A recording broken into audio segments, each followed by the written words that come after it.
Hills Like White Elephants, written by Ernest Hemingway and published in 1927, begins in a remote part of Spain at a train station.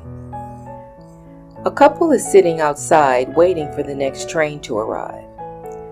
It's hot, and the man who is identified as an American orders 2 beers. The woman, whose name is Jig, admires the scenery and attempts to initiate a conversation by stating the hills look like white elephants. The American doesn't ask, "Oh, you think?" or "How so?" or say, "That's a creative thought." No.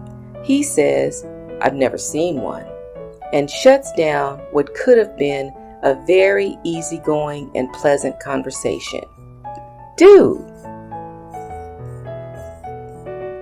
Of course, this response initiates a disagreement, but Jig does manage to change the conversation, and they order another round of drinks. However, after taking a sip, Jig becomes the party pooper when she states the drink tastes like licorice. Let's assume it's black licorice because red licorice is simply delish. This leads to, you guessed it, more arguing. The real reason for their arguing, though, is not because of the hills or the taste of the drink. It's because Jill is pregnant. But the American wants Jig to have an operation. You can guess what the operation is.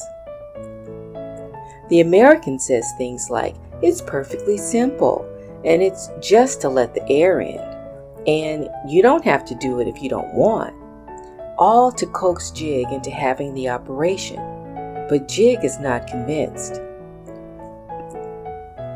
Giving herself some mental and physical space to think, she focuses her attention on the scenery.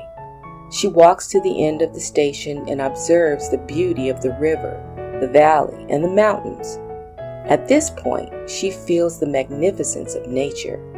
She comments on how she and the American could have it all. She clearly wishes to keep the baby. But the American only wants her. He wants things to be the way they used to be. He feels that they will give up everything if they have the baby. It's at this moment Jig has an epiphany. The American says he cares about her and her feelings, but he cares about his feelings more. She becomes so frustrated about the situation that she tells him to shut up 7 times. She doesn't want to talk about the operation anymore. The American leaves Jig and walks over to the other side of the train station to drop off the luggage. But before returning to her, he has another drink, this time alone. When he finally makes his way back to Jig, he asks her if she feels better, and she tells him with a smile that she's just fine. There's absolutely nothing wrong with her. So what do you think? Does she have the operation or not?